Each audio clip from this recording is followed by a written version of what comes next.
សួស្តីម្ដងទៀតបាទនេះជាវីដេអូទី2ដែលខ្ញុំនឹង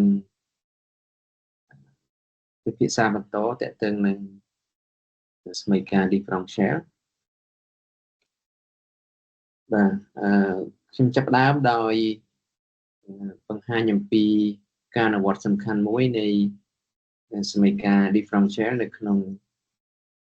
ជីវភាពរស់នៅគឺ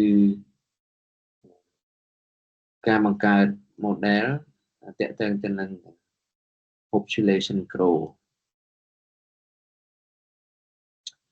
បាទ population growth គឺអាច apply ទៅក្នុងរឿងច្រើន population គឺជាពាក្យទូទៅអាចមានន័យថាជាចំនួនប្រជាជនឬក៏អាចថាជាចំនួនបាក់តេរីឬក៏អីទូទៅបាទអញ្ចឹងនៅក្នុងទីនេះគឺយើងនឹងបង្ហាញពីការប្រើប្រាស់សមីការ differential ដើម្បីបង្កើតជា model តាមឲ្យដំណើរវិវត្តនៃការផ្លាស់ប្ដូរទៅនឹងចំនួនប្រជាជនក៏ដូចជាចំនួនបាក់តេរីជាដើមយើងដឹងទាំងអស់គ្នាថាបើសិនជាស្ថិតនៅក្នុងលក្ខខណ្ឌល្អឥតខ្ចោះមានន័យថាបរិស្ថានមានធនធានមិនកំណត់គឺមានអាហារគ្រប់គ្រាន់គ្មានជំងឺមានការបំផិតផ្សេងគឺអត្រានៃការអត្រាកំណើននៃ population គឺសមាមាត្រទៅនឹងទំហំ population ខ្លួនឯងជាគណិតវិទ្យាយើងអាចនិយាយបានថា derivation នៃអនុគម p ស្មើនឹងអនុគម p នឹងគុណនឹងចំនួន k ណាមួយដែល p នៅទីនេះតាំងឲ្យជា population ហើយវាអាស្រ័យជាមួយនឹងពេលវេលាមានថា population គឺជាអនុគមនៃពេលយើងនឹងអត់គ្នាថាចំនួនប្រជាជនវាអត់នៅដដែលទេគឺមានការប្រែប្រួលទៅតាមពេលវេលាយើងអាចសន្មតថាវាជាអនុគមនៃពេលហើយស្មីការនេះមានន័យថាម៉េចមានន័យថាអត្រាពួក derivation យើងនឹងគ្នាថាតាំងអត្រាបំរើរួលនៃចំនួនប្រជាជនគឺសមាមាត្រទៅនឹង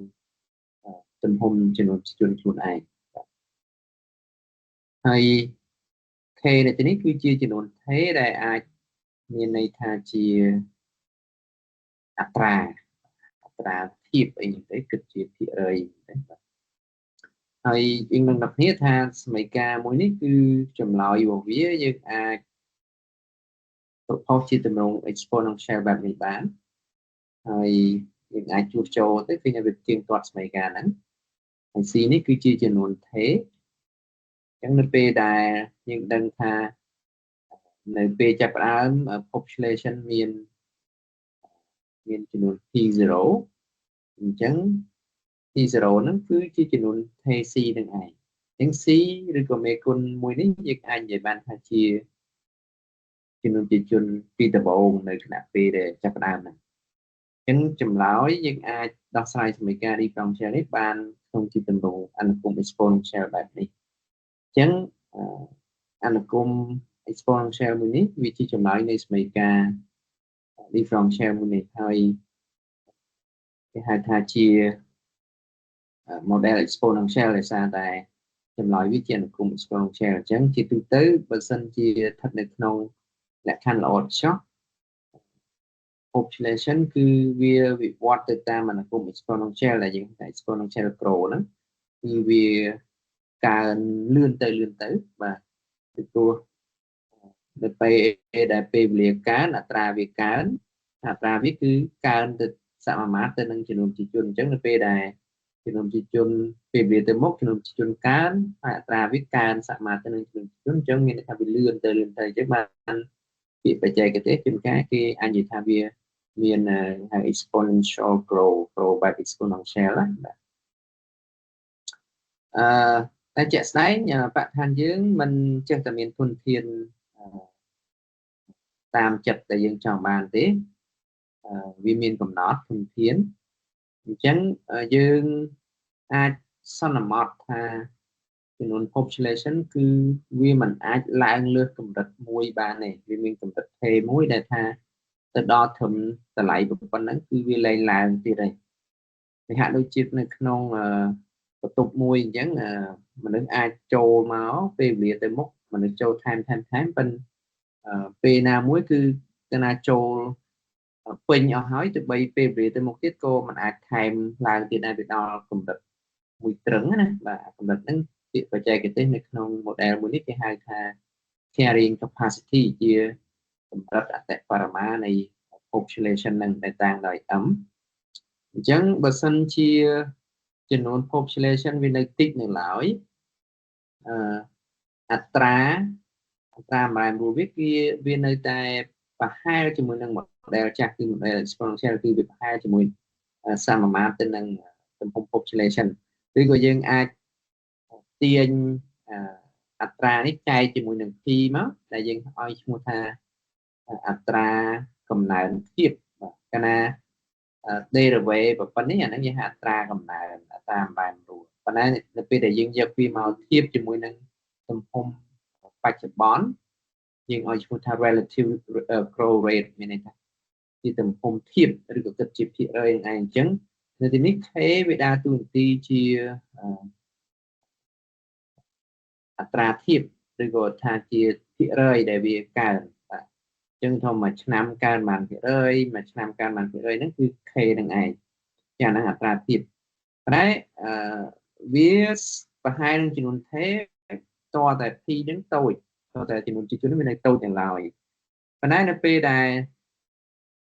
p នេះកើនឡើងមានន័យថាពេលចំនួនជីជនកើនឡើងអត្រាធៀបហ្នឹងគួរតែមិននៅដដែលវាគួរតែចាប់តាមធ្លាក់ចុះដោយសារតែ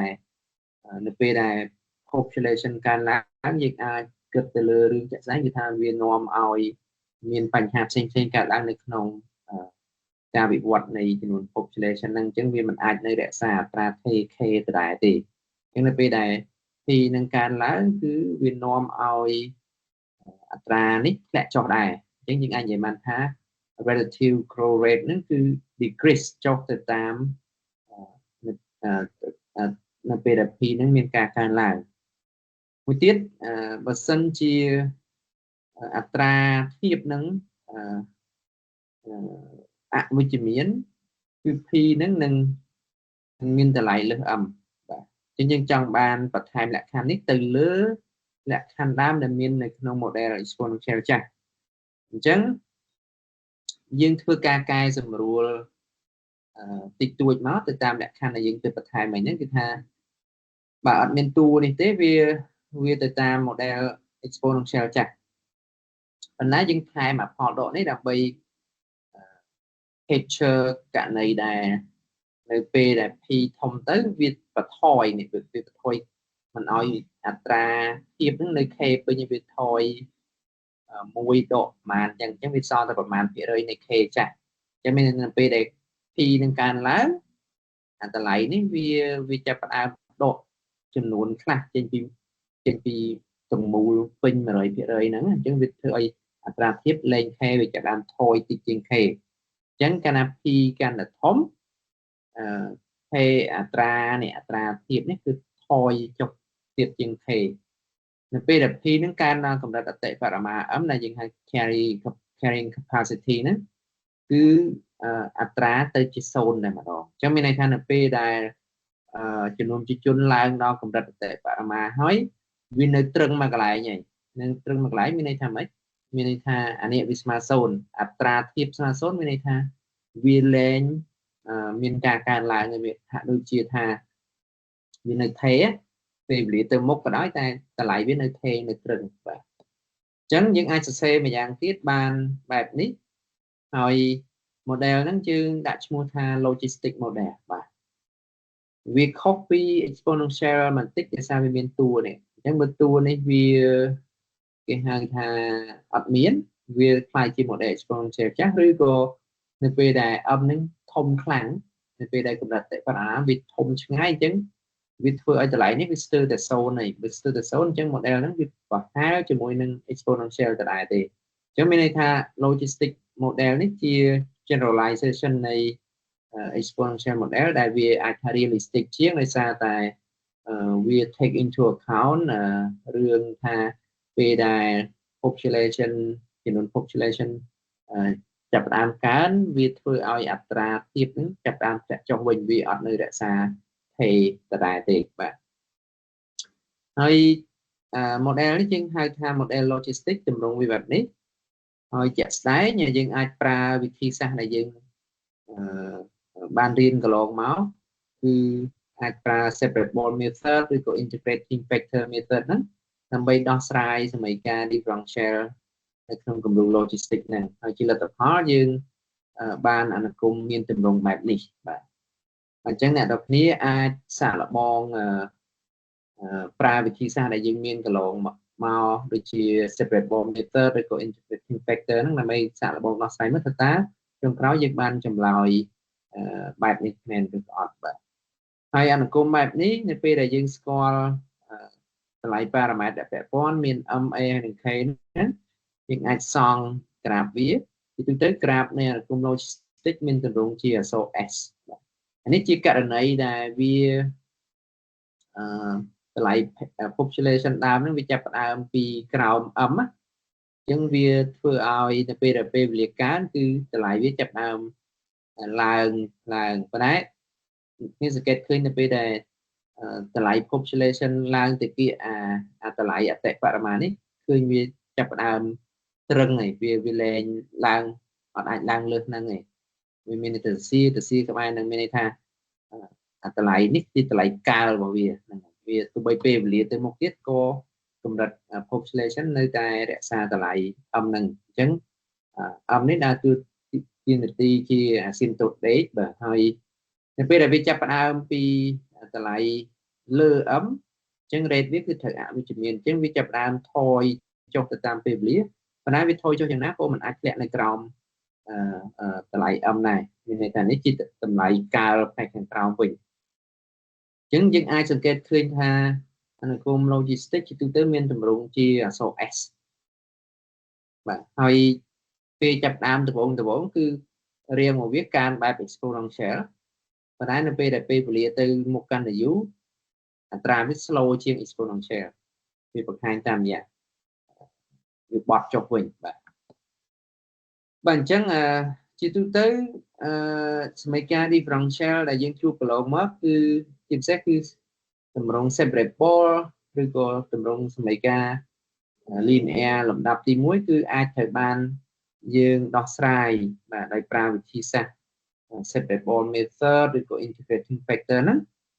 បានចម្លើយជាក់ស្ដែងយើងហៅថា explicit solution ណាវិធីសាស្ត្រហ្នឹងគេហៅជាទូទៅថា analytical method ឬក៏ analytical technique ជាវិធីសាស្ត្រដែលនាំទៅរកចម្លើយពិតប្រាកដបាទប៉ុន្តែពេលខ្លះគឺវិធីសាស្ត្រanalytical technique ឬក៏ analytical method ហ្នឹងគឺมันអាចអនុវត្តបានមានន័យថាសមីការ differential មួយចំនួនវាដោះស្រាយអត់ចេញទេដោយប្រើវិធីសាស្ត្រអស់ហ្នឹងអញ្ចឹងបើដោះអត់ចេញយើងធ្វើម៉េចបាទបើដោះអត់ចេញគឺយើងនឹងបដូរទៅប្រើវិធីសាស្ត្រលេខម្ដងគេហៅថា numerical method ណា numerical method គឺវាឲ្យបានជាចម្លើយប្រហែលបាទអាចអត់បានពិតប្រាកដទេបានត្រឹមប្រហែលហើយវិធីសាស្ត្រដែលយើងនឹងសិក្សានៅពេលនេះគឺEuler's method បាទជាវិធីសាស្ត្រលេខមួយនៅក្នុងចំណោមវិធីសាស្ត្រមួយចំនួនដែលមានប្រជាប្រិយភាពបាទហើយបានយើងចាំបាច់សិក្សាnumerical method ឬក៏ Euler method ណាពីព្រោះភាគច្រើនគឺ analytical method ហ្នឹងគឺអត់អាចអនុវត្តបានទេកន្លងទៅយើងឃើញតែទម្រង់សមីការធម្មតាមួយចំនួនដែលវាអាចដោះស្រាយកើតប៉ុន្តែនៅជួបនៅក្នុងជីវភាពជាក់ស្ដែងគឺ separable ឬក៏ integrating factor method ហ្នឹងគឺអត់អាចអនុវត្តបានបាទអត់អាចអនុវត្តបានហើយយើងត្រូវការដឹងចម្លើយគឺយើងមានវិធីទី2គឺប្រើវិធីសាស្ត្រលេខបាទថ្ងៃនេះយើងនឹងពិនិត្យមើលថាតើ numerical method ដែលយើងនឹងសិក្សាគឺ Euler method ហ្នឹងតើយើងនឹងធ្វើយ៉ាងម៉េចបាទដើម្បីដោះស្រាយសមីការ differential បាទឧទាហរណ៍ថានេះជាសមីការ differential មួយដែលគេហៅថា initial value problem ដែលមានសមីការហើយជាប់មួយលក្ខខណ្ឌដើមសមីការនេះបើយើងសង្កេតឃើញគឺវាជាទម្រង់ linear លំដាប់មួយដែលយើងអាចដោះស្រាយបានចម្លើយពិតប្រាកដដោយប្រើ integrating factor ប៉ុន្តែខ្ញុំចង់បង្ហាញថាតើបើយើងប្រើ Euler method វិញតើវាឲ្យចម្លើយយ៉ាងម៉េចធៀបជាមួយនឹងចម្លើយដែលយើងធ្លាប់ស្គាល់នៅទីនេះយើងចង់ប៉ាន់ស្មានរកតម្លៃប្រហែលគឺប៉ាន់ស្មានតែប៉ុណ្្នេះទេគឺបានត្រឹមតែជា approximation ប៉ុន្តែយើងតេស្តជាមួយនឹងរបស់ដែលយើងស្គាល់ថាតើការប៉ាន់ស្មានរបស់យើងទុកចិត្តបានប៉ុណ្ណាដល់ពេលយើងឃើញថាការប៉ាន់ស្មាននឹងទុកចិត្តបានឬក៏វិធីសាស្ត្រប៉ាន់ស្មាននឹងទុកចិត្តបានយើងនឹងប្រើវាដើម្បីដោះស្រាយសមីការដែលគ្មានដែលมันអាចដោះស្រាយចេញដោយប្រើ analytical method បាទអញ្ចឹងជាទូទៅទម្រង់ first order initial value problem គឺមានទម្រង់បែបនេះគឺ database ស្មើនឹងកន្សោមដែលពាក់ព័ន្ធជាមួយនឹង x ហើយនឹង y ហើយភ្ជាប់ជាមួយនឹងលក្ខខណ្ឌដើមមួយគឺអនុគម y ហ្នឹងត្រង់តម្លៃដើមណាមួយហ្នឹងគឺស្មើនឹង y0 បាទហើយរូបនេះគឺជាក្រាបបង្ហាញអំពីឧទាហរណ៍ថា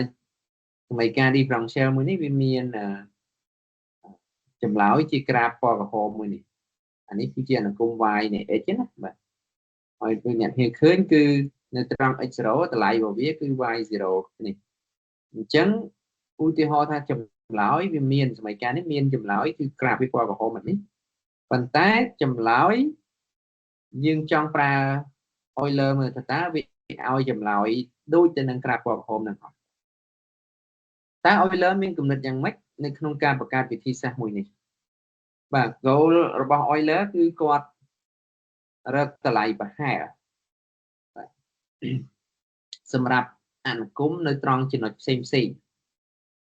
អញ្ចឹងវិធីសាស្ត្រប្រកបឬក៏ analytical method ហ្នឹងវាឲ្យចម្លើយអនុគមទាំងមូលគឺឲ្យ y នៃ x ឬក៏ y នៃ t អញ្ចឹងទៅមានន័យថាអ្នកចង់ evaluate ត្រង់ x ស្មើប៉ុន្មានក៏បានដែរពេលបានចម្លើយហ្នឹងប៉ុន្តែចម្លើយវិធីសាស្ត្រ Euler វិញគឺអត់បានអនុគមមួយទាំងមូលទេគឺបានតម្លៃអនុគមនៅត្រង់ចំណុចមួយចំនួនដែលយើងចាប់អារម្មណ៍អញ្ចឹងឧទាហរណ៍ថាយើងចាប់ផ្ដើមពី x0 ហើយមួយជំហានបន្ទាប់យើងចង់បានតម្លៃអនុគមត្រង់ x1 ដែលមានកម្រិតវាស្មើហាស់មានន័យថា x0 ហើយ x1 ហើយ x2 អីចឹងទៅដែលពី x1 ទៅ x1 ហ្នឹងគឺមាន step size វាគឺតាំងដោយ h បាទអញ្ចឹងយើងចាប់អារម្មណ៍ y តម្លៃអនុគម y ហ្នឹងនៅត្រង់ x ផ្សេងដែលយើងចាប់អារម្មណ៍នេះធម្មតាយើងអត់អាចបានអនុគម y ហ្នឹងត្រង់កន្លែងណាក៏បានដែរវាបានតែត្រឹមតម្លៃចំណុចដែលយើងចាប់អារម្មណ៍ហ្នឹងតែបើអ្នកខ្ញុំចង់បានគៀកជាងហ្នឹងតបបន្ថយ step size h ហ្នឹងឲ្យតូចជាងទៅបានហើយបាទអញ្ចឹងគោលដៅរបស់យើងចង់រកតម្លៃប្រហែលនៃ y នៃ x1 នៅត្រង់ x1 y នៃ x1 ជាអីគឺជាតម្លៃអនុគមនៅត្រង់ x1 បាទអញ្ចឹង Euler គាត់នឹងប៉ាន់ស្មានតម្លៃ y នៅត្រង់ x1 ដោយ y1 បាទសូមបញ្ជាក់មួយសារទៀត y1 មិនមែនជា y នៃ x1 ទេ y នៃ x1 គឺជាអីគឺជាតម្លៃអនុគម y ដែលជាចម្លើយនៃសមីការ differential នេះព្រោះចម្លើយរបស់សមីការ differential នេះគឺ y នៃ x អញ្ចឹង y នៃ x1 គឺជាតម្លៃអនុគមត្រង់តម្លៃពិសេសមួយគឺ x1 ហ្នឹងហើយវានឹងត្រូវបានប៉ាន់ស្មានដោយ y1 ស្មើជាមួយនឹង y0 បូកជាមួយនឹង h គុណជាមួយនឹង f x0 y0 Euler គាត់ព្យាយាមបាទគាត់ព្យាយាមប្រើបន្ទាត់ប៉ះមួយនេះដើម្បីជាការប៉ាន់ស្មានក្រាបពណ៌ក្រហមនេះអញ្ចឹងយើងឃើញថាបន្ទាត់ប៉ះនេះវាមានតម្លៃប្រហែលទៅនឹងបន្ទាត់ពណ៌ក្រហមនេះនៅពេលដែល x នៅក្បែរ x0 នៅត្រង់ x0 គឺបន្ទាត់ក្រហមហើយនិងបន្ទាត់ប៉ះគឺឯកភាពគ្នាតម្លៃវាស្មើគ្នាកម្ពស់វាស្មើគ្នាប៉ុន្តែនៅពេលដែលគិតនៅកន្លែងផ្សេងឧទាហរណ៍ត្រង់ x1 បន្ទាត់មានតម្លៃកម្ពស់ប៉ុណ្នេះប៉ុន្តែ graph មានកម្ពស់ប៉ុណ្នេះអញ្ចឹងយើងនឹងប្រើបន្ទាត់នេះជាតម្លៃប្រហែលនៃ graph មួយនេះអញ្ចឹងអ្នកទាំងគ្នាអាចជំនួសអីអ្នកទាំងគ្នាអាចជំនួសderivate នេះដោយមានគុណប្រាប់ទិសនៃបន្ទាត់នេះអញ្ចឹងយើងដឹងទាំងអស់គ្នាថា derivate គឺប្រហែលជាមួយនឹង data y លើ data x អញ្ចឹង data y លើ data x ហ្នឹងគឺពេលដែលយើងជំនួសវាដល់អាហ្នឹងយើងអាចសរសេរម្យ៉ាងទៀតដោយបែបនេះបាទអានេះវាចេញអំពី data y ចែកនឹង data x គឺ x អញ្ចឹង data y លើ data x ជំនួសត្រូវបានជំនួសដោយ y' ហើយវាស្មើជាមួយ f ត្រង់ x0 y0 អានេះបានយើងត្រូវជំនួសបែបនេះពីព្រោះយើងដឹងដល់គ្នាថា derivate វាមានដើមកំណើតចេញអំពីផលធៀប data y លើ data x ហ្នឹងវាចេញដើមកំណើតរបស់ derivate ចេញពីអានោះពេលដែល data x ត្រូវ0ផលធៀបហ្នឹងខ្លាយជា derivate អញ្ចឹងនៅទីនេះយើងត្រឡប់ជំនួសត្រឡប់មកវិញគឺថាប្រើ derivate ហ្នឹងជំនួសដោយផលធៀបហ្នឹងប៉ុន្តែ derivate និងផលធៀបវាអត់ស្មើគ្នាទេវាគ្រាន់ប្រហែលអញ្ចឹងនៅទីនេះy1 នេះมันអាចជាតម្លៃអនុគមត្រង់ x1 នេះវាគឺជាអីគេវាគឺជាតម្លៃនៃបន្ទាត់នេះនៅត្រង់ x1 ចា៎នេះគឺ y1 នេះដល់ពេល s នៃ x1 គឺយើងទៅមើល graph អនុគម s វិញបាទអនុគម y វិញអញ្ចឹងមានន័យថាតម្លៃពិតប្រាកដរបស់អនុគម y របស់យើងនៅត្រង់ x1 គឺនេះតម្លៃវានេះត្រូវបានប៉ាន់ស្មានដោយតម្លៃរបស់បន្ទាត់ប៉ះនៅត្រង់ x ដូចគ្នាហើយកន្លែងនេះ y របស់វាគឺ y1 បាទអញ្ចឹង y1 ត្រូវបានប្រើដើម្បីប៉ាន់ស្មានតម្លៃ y នៅត្រង់ x1 ដូចគ្នាដែរយើងអាចបានតម្លៃប៉ាន់ស្មានរបស់អនុគម y ត្រង់ x2 នៅត្រង់ដោយប្រើ y2 ហើយ y2 ហ្នឹងវាអាប់ដេតចេញអំពី y1 អញ្ចឹងតំណែងនេះវាដេញតគ្នាមាន score y1 រក score y0 រក y1 score y1 រក y2 ហើយនឹង score yn មួយគេរក yn បាទតែ y0 នេះគេឲ្យពីដំបូងតែយើងស្គាល់នេះមានន័យថាជាតម្លៃរបស់អនុគមនៅត្រង់ x0 អញ្ចឹង y0 អាប់ដេតបាន y1 y1 អាប់ដេតបាន y2 y2 អាប់ដេតបាន y3 and y តគ្នាមកអាប់ដេតបានអញ្ចឹងហើយតម្លៃ y1 y2 y3 ដល់ yn ហ្នឹងគឺជាតម្លៃប្រហែលរបស់អនុគម y នៅត្រង់ x1 x2 x3 រហូតដល់ xn បាទខ្ញុំចាំថាទៀតមិនមែនជាតម្លៃពិតប្រាកដរបស់អនុគម y ដែលយើងកំពុងដោះស្រាយសមីការ differential នេះទេដោះស្រាយសមីការ differential នៅទីនេះគឺរកអនុគម y នៃ x ប៉ុន្តែនៅទីនេះយើងអត់ប្រើវិធីសាស្ត្រ analytical ទេយើងប្រើវិធីសាស្ត្រ Euler ដែលជា numerical method អញ្ចឹងវាបានត្រឹមតែឲ្យតម្លៃប្រហែលនៅត្រង់ចំណុចមួយចំនួនដែលយើងចាប់អារម្មណ៍នៅទីនេះយើងចាប់អារម្មណ៍ x0 x1 x2 x3 ហូរហែអញ្ចឹងទៅបាទហើយយើងសន្មតថាពី x1 ទៅ x1 ហ្នឹងមាន step size នេះគឺតាំងដោយ h បាទអញ្ចឹងនេះជាវិធីសាស្ត្រ Euler ដែលយើងសរុបសង្ខេបមកគឺថាតម្លៃប៉ាន់ស្មានបាទ approximate value នៃចម្លើយនៃសមីការ differential របស់យើងដែលមានទម្រង់បែបនេះដែលមាន step size h ហើយ h ហ្នឹងគឺជាគម្លាតរវាងពី x1 ទៅ x1 គឺត្រូវបានចម្លើយរបស់សមីការ differential ត្រូវបានប៉ាន់ស្មានដោយ y នៃ n ដែល y នៃ n ហ្នឹងគឺដោះស្រាយតាមតំណែងមួយនេះដែលយើងហៅ recursive relation ណាមានន័យថាស្គាល់ y ណាមួយដេញរក y បន្ទាប់ហើយ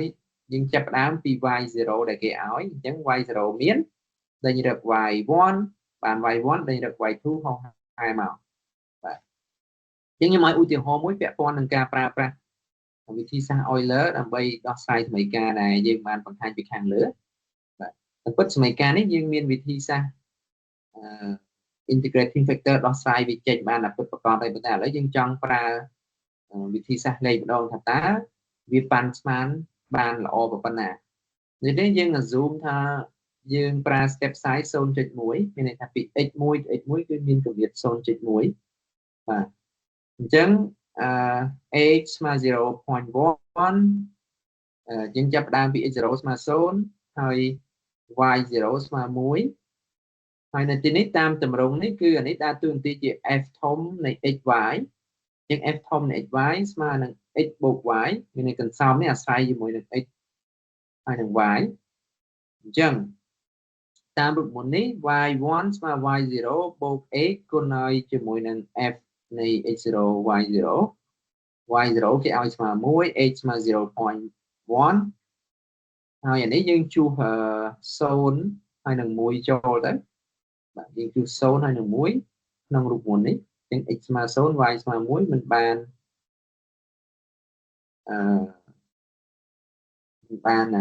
0 បូក 1 បាទនេះ0 បូក 1ហើយសម្រួលទៅឃើញបាន 1.1 អញ្ចឹង x0 ស្មើ1អាប់ដេតបាន y1 ស្មើសំដៅ y0 ស្មើ1អាប់ដេតបាន y1 ស្មើ 1.1 ប្រើតំណែងនឹងតារាយើងរក y2 y2 ស្មើនឹង y1 បូកឲ្យ x គុណជាមួយ f នៃ x1 y1 បាទ y0 ទៅរកឃើញមិញគឺ 1.1 h ស្មើ 0.1 ដដែលហើយអានេះយើងអាប់ដេតណាយើង evaluate វាត្រង់ x1 ហើយនឹង y1 x1 យើងគឺ 0.1 ហើយ y1 យើងគឺ 1.1 បាទអញ្ចឹងជួសចូលអានេះដដែលវាអានេះជាគោលបាទហើយបានអាប់ដេតមក 1.22 បាទធ្វើតាមលំនាំវិធីយើងបាន y3 ស្មើនឹង 1.362 ហើយយើងអាចរកឃើញថាតម្លៃប៉ាន់ស្មានតម្លៃប្រហែលរបស់អនុគម y ត្រង់ 0.3 គឺមានតម្លៃប្រហែលជាមួយនឹង y3 របស់យើងគឺ 1.362 បាទហើយពិតប្រាកដយើងនឹងមើលទៅ slide ខាងមុខបាទដោយធ្វើការគណនាប្រើវិធីសាស្ត្រស្រដៀងគ្នាយើងអាចបង្កើតបានតារាងមួយដែលមានការអាប់ដេតបន្តទៀតបាទអញ្ចឹងឧទាហរណ៍ថាយើងចាប់ផ្ដើម step size យើងស្មើនឹង 0.1 អាប់ដេតហោហាមកអញ្ចឹងយើងអាចថា evaluate ត្រង់ 0.1 0.2 រហូតដល់11អញ្ចឹងទៅបាទអញ្ចឹងតម្លៃរបស់យើងអាប់ដេតបានមិញយើងបានគណនាបានពី3តម្លៃត្រង់សំទោសបាន y1 y2 y3 ឥឡូវយើងធ្វើវិធីសាស្ត្រតារាយើងបង្កើតបានតារាងនេះរហូតដល់ y10 បាទ y10 អញ្ចឹងបើយើងចង់ប្រៀបធៀបបើយើងចង់បានលទ្ធផលឲ្យវាសុក្រិតជាងយើងអាចហៅថាបន្ថយ step size h ឲ្យតូចជាងមុនអញ្ចឹងឧទាហរណ៍មិញនេះstep size របស់យើងវា 0.1 បាទ 0.1 y នៃ5 y នៃ5ត្រូវបានប៉ាន់ស្មានដោយតម្លៃនេះ 1.72102 បាទ1.72102 អានេះវាយើងប្រើ step size ប៉ុណ្ណេះតែបើយើងបន្ថយ step size ឲ្យតូចជាងមុនមួយជំហានកាលមុន 0.1 ឥឡូវយើងបន្ថយពាក់កណ្ដាលទៀតគឺមួយជំហានតែ 0.05 បានហើយយើងឃើញវាអាប់ដេតតម្លៃប៉ាន់ស្មានពី 1.72 ទៅ 1.75 បើយើងចេះបន្ថយ step size ឲ្យតូចជាងមុនដូចជា 0.001 តម្លៃប៉ាន់ស្មាននៃ y នៅត្រង់ 0.05 ហ្នឹងគឺឡើងមកដល់ 1.79 បាទអញ្ចឹងបើយើងចង់ប៉ាន់ស្មានតម្លៃអនុគមត្រង់1វិញបាទហើយជាមួយនឹងការប្រើប្រាស់ step size ផ្សេងៗគ្នាយើងឃើញថាបើយើងចាប់ផ្ដើមពី step size 0.5 បាទ0ហើយ 0.5 0.5 ហើយ1ហោហាអញ្ចឹងទៅ ចឹងតម្លៃប៉ាន់ស្មានវណ្ណង្គមត្រង់មួយគឺអាប់ដេតពី 2.5 រហូតដល់ 3.43 អញ្ចឹងយើងឃើញថាតម្លៃវាប្រែប្រួលទៅតាម step size ដែរបាទតម្លៃពិតប្រាកដយើងនឹងបង្ហាញនៅក្នុងតារាងខាងមុខប៉ុន្តែនៅទីនេះខ្ញុំចង់បញ្ជាក់ថាតម្លៃប៉ាន់ស្មានរបស់យើងគឺវាអាស្រ័យទាំងស្រុងទៅលើ step size ដែរមានន័យថាបើយើងឈានជំហានតូចជាងមុនធ្វើឲ្យតម្លៃរបស់យើងអាប់ដេតខុសមុនដែរបាទអញ្ចឹងនេះជារូបពាក់ព័ន្ធជាមួយនឹងការប៉ាន់ស្មានតម្លៃវណ្ណង្គមដែលជាចម្លើយនៃសមីការ differential នៅត្រង់តម្លៃ2ចំណុចគឺត្រង់ x ស្មើ 0.5 ជាមួយនឹង x ស្មើ1បាទអញ្ចឹងនៅក្នុងនេះមាន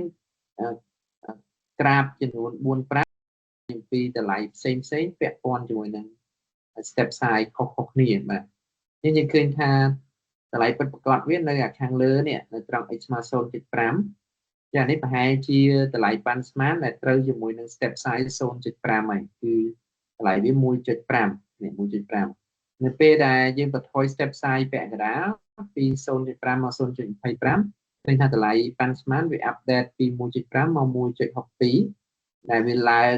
ទៅខ្ពស់ជាងមុនបន្តិចមករកតម្លៃពិតប្រាកដបាទបើយើងចេះតែបន្ថយ step size រហូតមកដល់ 0.001 ឃើញថាតម្លៃនេះកាន់តែធំទៅធំជាងមុនវាត្រូវខ្ពស់ជាងមុនហើយខ្ពស់ហ្នឹងគឺខ្ពស់មកដល់តម្លៃពិតប្រាកដបាទដូចគ្នាដែរនៅត្រង់ x ស្មើ1នៅពេលដែល step size យើង 0.5 តម្លៃប៉ាន់ស្មានយើងនៅនេះគឺ 2.5 ហើយតម្លៃពិតប្រាកដវានៅនេះអញ្ចឹងវាខុសគ្នាយ៉ាងឆ្ងាយដែរប៉ុន្តែនៅពេលដែលយើងបន្ថយ step size ពី 0.5 មក 0.25 តម្លៃប៉ាន់ស្មានយើងអាប់ដេតពី 2.5 មក 2.88 អញ្ចឹងវាឡើងបន្តិចអញ្ចឹងបើយើងចេះតែបន្ថយ step size ទៅវាអាប់ដេតឡើងឆ្ពោះមកតម្លៃពិតប្រាកដនៅក្នុងនេះមានក្រាបមួយជាក្រាបវណ្ណង្គមមែនតែនដែលជាចម្លើយនៃសមីការ differential ហើយយើងអាចដោះស្រាយចេញពី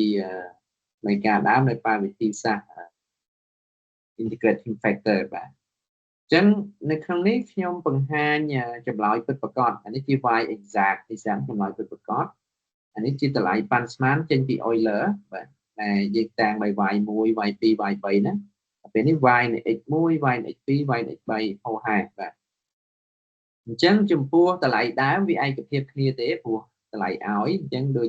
ពេលដែល x ស្មើ0ទាំង Euler ទាំង exact ហ្នឹងគឺគេឲ្យមកមួយដូចគ្នានេះបាទតម្លៃដើមវាមួយចាហ្នឹងគ្មានអត់ទាន់មាន error ទេតែនៅពេលដែល x ស្មើ1 exact យើងឃើញ 1.2103 ស្របពេលដែលតម្លៃប៉ាន់ស្មានរបស់វាចេញពី Euler គឺបានតែ 1.2 ទេអញ្ចឹងវាមាន error 0.0103 នៅពេលដែលយើងដើរមកជំហានទៀតគឺ 0.2 អញ្ចឹងជាតម្លៃប៉ាន់ស្មាននៅត្រង់ x 0.2 អញ្ចឹងតម្លៃពិតប្រាកដវាគឺ 1.4428 ប៉ាន់ស្មានដែលប្រើ Euler បានតែ 1.42 ទេអញ្ចឹងវាមានលៀបប៉ុណ្ណឹងអញ្ចឹងអ្នកភេទឃើញថានៅត្រង់ពេលដែលយើងដើរឆ្ងាយចេញពីតម្លៃដើមមួយជំហានពីរជំហាន3ជំហានដល់10ជំហានគឺត្រង់ x ស្មើ1យើងដើរ10ជំហានគឺចាប់ពី0មកជំហាន 0.1 អញ្ចឹង10ជំហានមកដល់1តម្លៃពិតប្រាកដនៅត្រង់1គឺ y យើង y របស់យើងស្មើ 4.4336 ប៉ុន្តែតម្លៃប៉ាន់ស្មានដែលប្រើ Euler បានតែ 1.1875 ទេហើយ error គឺត្រង់ 0.2491 នេះយើងឃើញថានៅត្រង់តម្លៃផ្សេងរបស់ x ឃើញថា error វាខុសគ្នាដែរនៅពេលដែលវានៅចិត្តអាតម្លៃដែលយើងចាប់ផ្ដើមតម្លៃដើមហ្នឹងគឺ error តូចទេប៉ុន្តែនៅពេលដែលយើងដើរឆ្ងាយទៅឃើញថា error កាន់តែធំកន្លែងនេះចង់បញ្ជាក់ថាពីមួយជំហានទៅមួយជំហានវាថែម error រហូតបាទអញ្ចឹងបើយើងចង់បន្ថយ error នេះឲ្យតូចជាងអ្នកនេះអាចបន្ថយ step size កុំឲ្យ 0.1 ត្រឹមតែ 0.05 ឬក៏ 0.01 អញ្ចឹងទៅerror នេះនឹងថយតាមហើយបាទប៉ុន្តែវាមាន trade off នៅទីនេះបាទនៅពេលដែលយើងបន្ថយ step size tụi bay ban error là ôi dân muốn phân tái vì miền bạch há cái thay dân thời ca kẹt như du chừng một chẳng ngu từ họ ta cô đài của dân nhưng trong pansman ta lại nè này ta lại bật á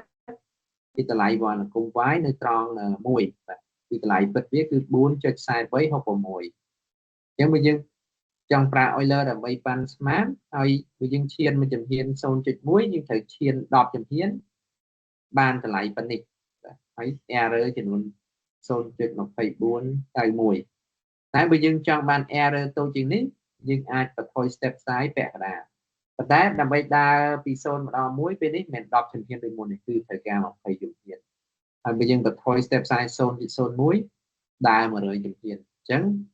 miền trade off rồi viên từ lại pan smart nên là error can là tốt tôi ca chạy đi can là dù chẳng lăng thay rồi viên kata pin nắng kata dương trong ban error của pan ná hay dương miền phim để pan ná xem tôi ca pan smart này chẳng là nhưng bậc hai phải nâng chạy tới nâng ca pra viết sa lệคือ numerical method ตรงนี้យើងលើកយកវិធីសាស្ត្រ Euler ដើម្បីយកមកធ្វើការប៉ាន់ស្មាននៃចម្លើយនៃសមីការ differential ដែលជាអនុគមមួយហើយយើងយកសិក្សាយកមកសិក្សានៅសមីការមួយដែលវាមានចម្លើយពិតប្រាកដហើយយើងចាំថាវិធីសាស្ត្រ Euler ហ្នឹងវាឲ្យតម្លៃហ្នឹងវានៅឆ្ងាយពីអពិតនឹងមែនអត់បាទអញ្ចឹងឃើញថា error របស់វាគឺវាក្នុងកម្រិតមួយដែលតូចដែរនៅពេលដែលយើងនៅចិត្តតម្លៃចាប់ផ្ដើមហើយបើយើងចង់បន្ថយទំហំ error យើងត្រូវបន្ថយ step size ហើយសំណួរសួរថាបើមានចម្លើយពិតប្រាកដហើយមិនចាំបាច់ត្រូវការវិធីសាស្ត្រឲ្យ Euler ធ្វើអីទៀតព្រោះ Euler ឲ្យត្រឹមតែជាតម្លៃប្រហែលហើយអត់បានគ្រប់តម្លៃទៀតបានត្រឹមតែឧទាហរណ៍ថានៅទីនេះបានត្រឹមតែអាច evaluate y ត្រង់ 0.1 0.2 ទេដូចចង់បាន 0.15 តើយើងមកបកមកកែ step size ឡើងវិញអញ្ចឹងណាបាទតែនៅទីនេះដូចខ្ញុំបញ្ជាក់ពីខាងលើអញ្ចឹងថាករណីភាគច្រើនគឺយើងអត់អាចមាន exact solution ទេមានន័យថាវិធីសាស្ត្រកន្លងមកហ្នឹងគឺអត់អាចអនុវត្តបានអញ្ចឹងយើងមានតែពឹងលើការប៉ាន់ស្មាននៅក្រៅវិធីសាស្ត្រ Euler ហ្នឹងហើយប៉ាន់ស្មានយើងនឹងដល់គ្នាថាវាមាន error វាមិនអាចបាន error 0ទេ error 0មានតម្លៃពិតប្រាកដហើយអញ្ចឹងណាប្រើវិធីសាស្ត្រលេខវាត្រូវតែមាន error ហើយចង់បាន error តូចត្រូវតម្លើងត្រូវបន្ថយ step size ប៉ុន្តែតម្លើងចំនួនគណនី u ជាងមុនអញ្ចឹងវាពាក់ព័ន្ធជាមួយនឹង time efficiency ដែរបើយើងចង់ឲ្យវា more accurate បាទអញ្ចឹងខ្ញុំសូមបញ្ចប់ការណែនាំអំពីវិធីសាស្ត្រលេខគឺប៉ុណ្ណឹងបាទ